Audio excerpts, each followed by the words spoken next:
Түштүк аймагы боюнча жалгыз эстрадалык студия Ошмуда гана бар.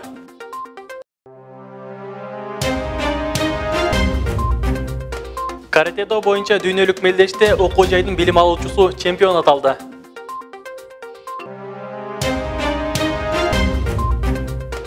Университеттин профессору Айтматов академиясынын академиги болуп шайланды.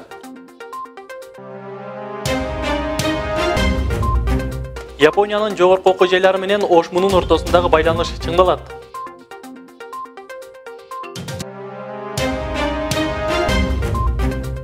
Саламатсызбы? Бүгүн Ошму жаңылыктарында ушул жана башка маалыматтарга алдыда кененирээк кайрылабыз.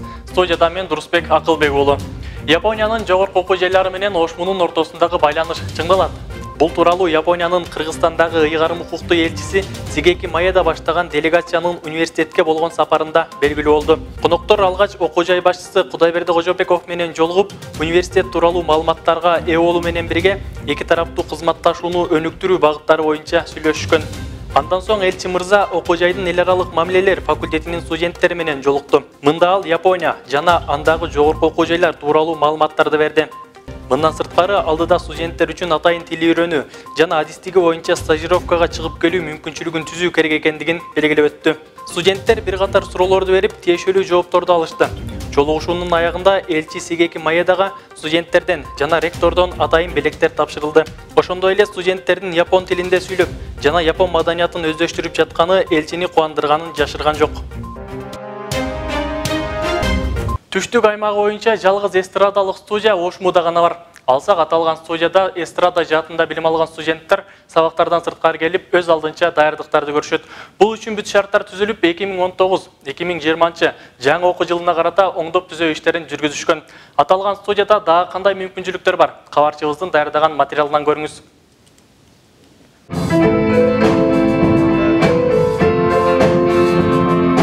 Учурда жаштардын басымдуу бөлүгү эстрада жаатына болгон кызыгуусу көч. Буга байланыштуу искусство факультетинде эстрада адистик ачылып, 64 студент билим алат. Бүгүнкү күндө көпчүлүк жаш эстрада ырчылары компьютердин жардамында ырларын жаздырып, кооздоп жүрүшкөндүктөн бул багыт эстраданын нукуралыгын сактап калуу максатында ачылган. Ага ылайык мында жандуу үн, жандуу аспаптар менен сахнага чыгууну үйрөтүүнү колго алышкан. Ошол эстрада адиси өзүнүн нукура үнү менен анан аспаптын нукура коштоосу менен нукуралыгын сактап калуу. Аспаптын ошол нукуралыгын сактап, ошол жандуу ушуларды аткарганга, ошолорду аткарып, ошондой кандай десем, ошондой жандуу менен сахнага чыкканды биз ушул окутуп, үйрөтүп, ушул жерде ошон үчүн ошо эстрада адистигин ачып отурабыз. Кылымбек Зиядин уулу жаштайынан музыкага жакын болуп, искусство факультетинин эстрада бөлүмүнө тапшырган. Учурда аталган факультеттин 2-курсунун студенти. Сабактардан сырткаркы убактысын фортепиано үйрөнүүгө жана бул студияга арнайт. Аталган студияда аспаптар жаңы жана студенттер үчүн бүт мүмкүнчүлүк түзүлгөн. 19 ушул жаңы неме ачылды, эстрадный сахна, кичүү сахна. Бул жерде студенттер даярданышат, оркестрде аспаптарды ойношот. Анан оркестрде көбүнчө группа менен иштешебиз. Группа менен иштешип, солисттер бар, солисттер дашат. Алсак студия жаңы ачылганда сахна жасалгасы жок болчу. Сахнаны жасоо жемилгесин мугалимдер жана студенттер көтөрүп чыгышып, каржылык жактан да көмөктөрдү көрсөтүшкөн. Жакында ректорат тарабынан да каржыланып, жаңы аспаптарды алуу жана кеңейтүү пландары бар. Негизинен студиянын ачылышы биздин ошо эстрадалык бөлүмдүн зав кафедрасы Мойдунов жеңиштин инициативасы менен болгон. Негизинен азыр биздин студия ушул жакында ректораттан 350 000 акча бөлүнүп берди. Эми жаңы комплекттерди алып, уже студенттердин ушу билимин өркүндөтүүгө кызмат кылып жатат. Бул эстрада бөлүмүнүн жасалгылоо иштерине жалпысынан 400 000 сомдон тегерегинде каражат жумшалган.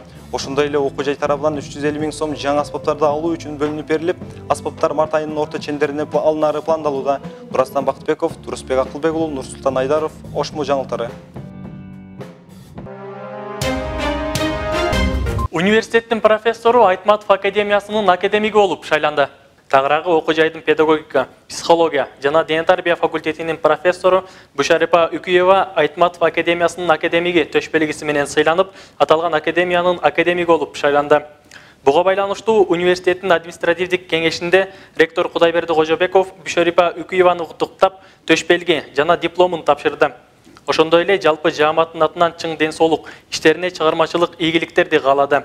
Эске салсак, педагогика илимдеринин доктору профессор Бушарипа Үкүева 200-гө жакын илимий эмгектердин автору. Анын ичинен жогорку окуу жайлар үчүн түзүлгөн 5 окуу программасынын, мектептер үчүн 4 окуу китебинин, 30дан ашуун усулдук колдомолордун, ошондой эле Өзбекстандагы кыргыз мектептери үчүн китептерди жазган. Мындан сырткары 2018-жылы Москва, Барселонада уюштурулган эл аралык китеп көргөзмөлөрүндө бир топ эмгектери коюлуп, сертификаттарга ээ болгон.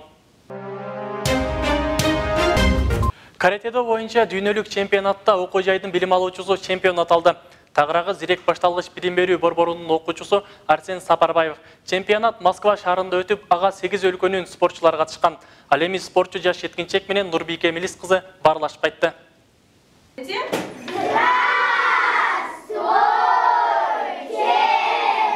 Арсен Сапарбаев каратэ-до менен 6 жаштан бери алектенип келет.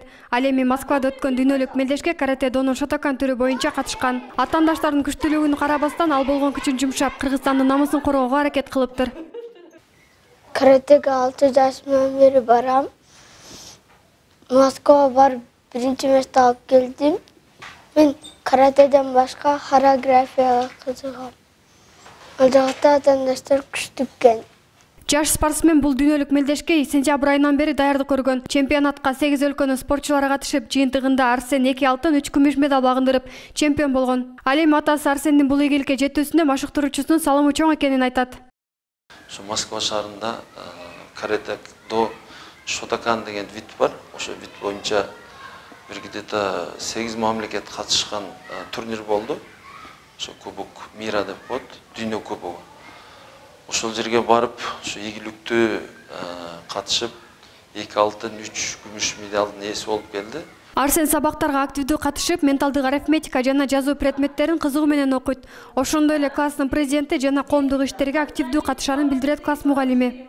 Ар тараптуу бала сабактардын бардыгын так аткарат. Кайсы бир сабактан түшүнбөй калса, аябагында кыжалат болот. Ошол нерсени кайрадан так аткарганга аракет кылат. Сабактын бардыгына кызыгат. Көбүнчө математика, анан жазгандан. Хореографияны да аябай жакшы көрөт, бир гана спорт бул каратэ менен алек боло бербестен, ошо бийди да жакшы көрөбүз. Кошумчалай кетсек, ушул эле жылдын февраль айында Бишкекте өткөн ачык турнирде да биринчи орунду багындырып, алтын медаль менен кайткан. Ал эми учурда март айында Түркияда өтүүчү мелдешке даярданып жатат. Нурбийке Мелис кызы, Жолдошбек Шермаматов, Тарманбек Жаңыбай уулу, Ошмо жаңылыктары. Туура кесип тандоо келечекке туура багыт. Буга байланыштуу окуу жайдын кабыл алуу комиссиясы тарабынан аймактарга преферентация иштери башталды. Бул жылы атайын топ 3 облустагы 150дөн ашуун билим берүү мекемелерин кыдырууну максат кылууда.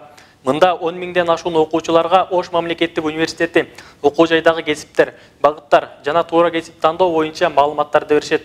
Ошондой эле бул иш-чаранын алкагында окуучулардын билим деңгээлин текшерүү үчүн атайын тест алууда каралган.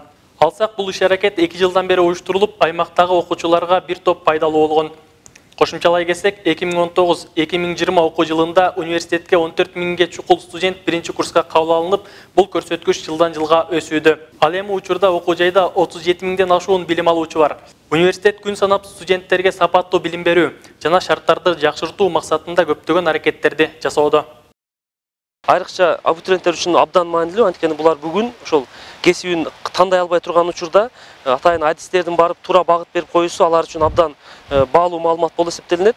Андыктан биз ошол былтыркы келген абитуриенттер менен сүйлөшкөндө биз берген маалыматтар аларга абдан пайдалуу болгондугун жана ошонун эсебинен алар өзүнүн кесиптерин туура тандагандыгына баса белгилеп атышат. Ободон кетке мына ушул жана башка маалыматтарды биздин интернеттеги расмий баракчаларыбыздан да көрсөңүздөр болот. Сиздер менен Дурусбек Акылбек уулу болдум. Саламатта калыңыз.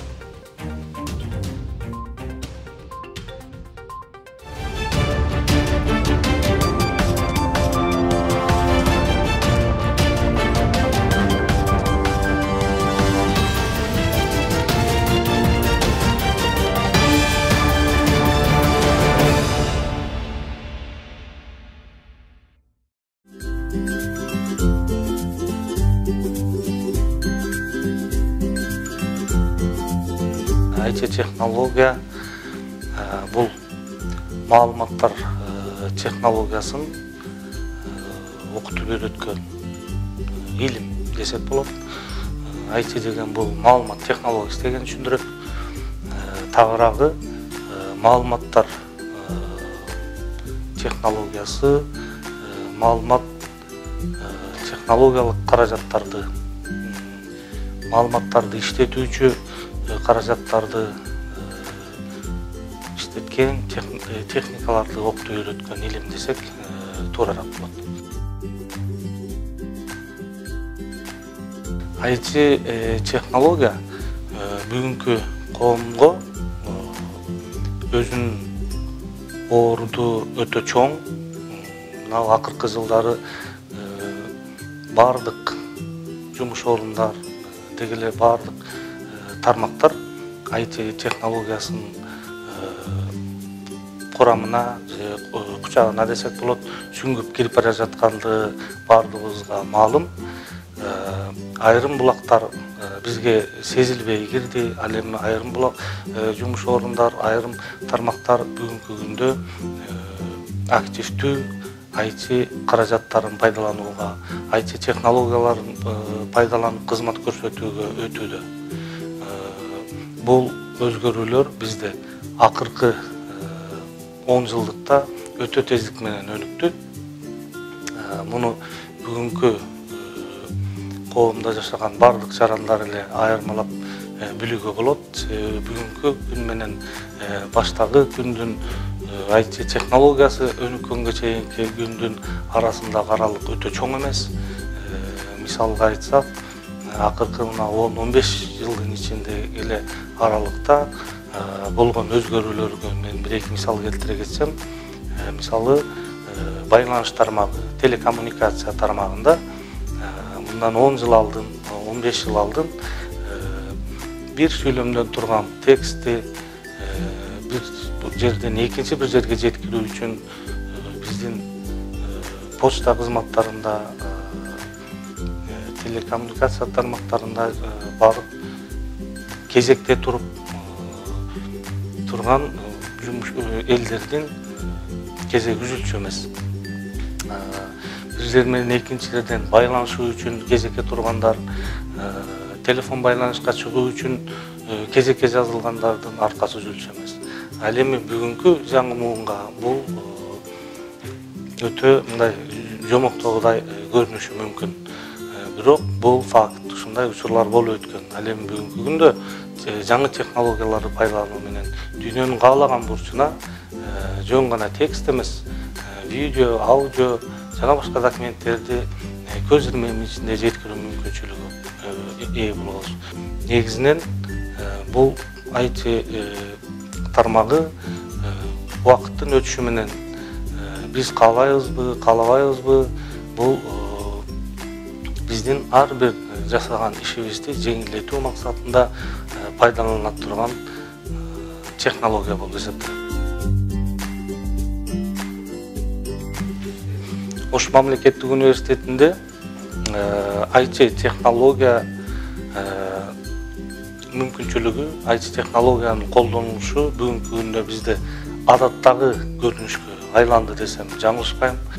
IT технологиясы бул адам баласынын убактысын туура пайдаланууга жана үнөмдөөгө жардам берүүчү эң негизги каражаттардын бири болуп эсептелет.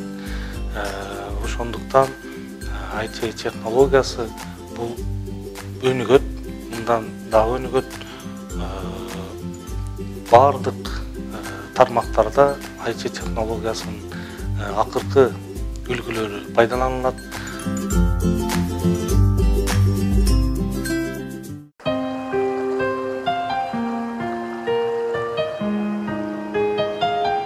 Илим жашоомдун маңызы. Мен бул дүйнөдөн өзүмдү таптым, жана бул менин бүт баарыма айланды. География илимдеринин доктору профессор Курманали Матикеевдин бул сөзү билим алууга талпынган ар бир келечек ээсин ойлондурбай койбосо керек. Анткени профессор агай мына ушул илимден бар таап, бүгүнкү ийгиликтерине жетип олтурат. Демек, илимдин изги жолунда берүүсүнүн каарманы дал ушул илимпоз агай Курманали Матикеев. Илим өчөйрө кызыктуу. Мен илимсиз жашоо мага кыйын да. Себеби мен азыр ушундай үйрөнүп калдым. бұл жерде кітап жазылы, бұл жерде келіп іштеймін, үйге барып да іштеймін. Анан кетімен үйді абдан орып қалам. Орып қалғанда, анан сөзсіз ішке келішке әрекет қылам. Ішке келгенде, емдегетір жазыламда, баяғы орым жоғалып, балдар қарап тұрады, анан мұнысына консультация, теңісіне консультация беріп атып өлі, анан айғып қалам. А үйде 2 күн отырсам, уже өзімден өзім түшіншіп кетем. Маға мен үшін илім, маға жашауымдың негізгі бағыты болып қалды. Курманали Матикеев 1941 жылы Ош облысының Каракулжа районының Килемташ кыштагында жарыкка келген. Агай жаш кезинен терең билим алууга умтулуп, өзгөчө география предметине кызыкканын айтат. Мына ушул кызыгуу аны 1961 жылы Ош педагогикалык институтунун табиаттануу жана география факультетине тапшыруусуна негиз болгон.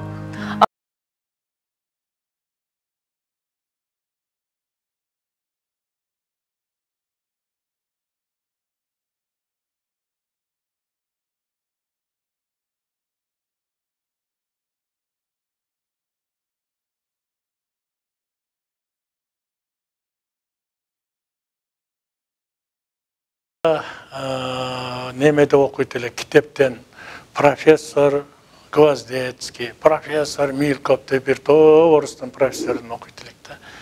Анан биз ойлочубуз, профессор деген эмне болду экен? Бу кандай адам экен? Анан кийин мен аспирантурага өттүм. Аспирантурага өткөндө профессор Будагов дегенге түшүп келдим. Азыркы немеде Бакуда эле, а киши мен барсам доктор экен, аялы Гаджиева деп, алда доктор экен. Ошол кланга түшүп калдым да семья. Анан ошо киши мага анан окутту. Профессор деген эмне, членкор деген эмне, ага кантип жетиш керек, статьяларды макала жазып, макаланы текшерип, ушинтип анан катуу тарбиялады. 3 жыл окутту. Агай 1976 жылдан тарта Ош мунун табиаттануу жана география факультетинин деканы, кафедра башчысы кызматтарында иштеген. Ал эми учурда жашы 80ге таяп калса да студенттерге билим берүүдөн талбай, окутуунун жаңы технологияларын колдонуу менен сабак өтүп келет. Буга байланыштуу студенттер агайды окуп бүтө алгыс кызыктуу китеп сыяктуу деп айтканы бар. Агайыбыз бизге ар дайым сабак өткөндө талыкпай, айткан биздин суроолорубузга зерикпей жооп берет. Ар бир сөз чечмелеп, анан аябай өзүнүн билим деңгээли жогору, билимде аябай изденип көп окуган агайыбыз. Бул агайдан биз деген көптөгөн маалыматтарды ала алабыз. Агай деген мисалы үчүн биздин агай бир ачылбаган китеп сыяктуу да. Агайдын өзгөчөлүктөрү агай түшүнүктүү кылып өтөт, сабакты кеңири жана бардык окуучуларга түшүнүктүү кылып өтөт. Анан ошол маалыматты биз окуян айта турган болсо, ошону киргизип айтат, бизге кеңири түшүнүктүү. Окуу жайдагы өзүнүн үзүрлүү эмгек жолунда 230дан ашуун илимий эмгектердин автору, анын ичинен 21 китеби жарыкка чыккан. Мында сырткары жүздөгөн шакирттерди илимдин алдыңкыларынан тарбиялап өстүргөн. Студенттер өз кесибинин мыкты адиси болуп гана тим болбостон, өлкөнүн өнүгүүсүнө өз салымдарын кошуп келишет. Алса Кыргыз Республикасынын өзгөчө кырдаалдар министри Замир Аскаров, каржы рыногунун көзөмөлдөө жана жөнгө салуу мамлекеттик кызматынын төрагасы Арзбек Кожешов да Курманали Матикеевдин бүтүрүүчүлөрү. Курманали Матикеевич мени ушу илим жолуна жолдогон киши. Башка айтканда мен 5-курс бүтүп атканда мен диплом жумушума илимий жетекчи болгон. Мына ушу илимне, илим кантип жазылат, илим кантип пайда болот, кандай эмгектерди кандай жазуунун жол жобосун ушу зерикпей, талыкпай үйрөткөн киши ушул киши дейт. Эң эле бизге жетиштирген жагы агайдын талабынын өтө күчтүүлүгү жана китепти окуу дейт. Мында айтканча өтө көп китеп окууга талап кылган. Андан кийин өзү деле ошол учурларда сабактарды өтүп аткан учурда, башка нерселер жүрүп атканда, илимий иштер жүрүп аткан учурларда агайдын талабын көп болгондугу бизди илимий эмгектерди жасоого, илимий иштер жасоо үчүн бизге түздөн-түз таасир этти. Агай Жубай Токтомуратова ырыспөө менен 5 кыз 3 уулду тарбиялап эрежеге жеткирген. Балдары да атасынын жолун жолдоп, билим жолунда